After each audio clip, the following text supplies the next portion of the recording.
දහමේ තියෙන වටිනාකම දැනගන්න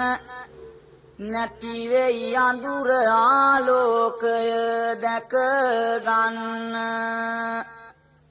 පැතිරුණු මනස නිති සංවර කර ගන්න කවි බණ අහන්නට සූදානම් වන්න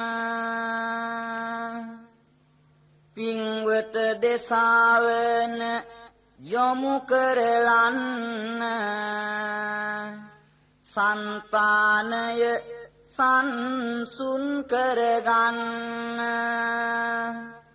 අතීතයට මොහොතක් පිට වෙන්න සිදු දේ ගැන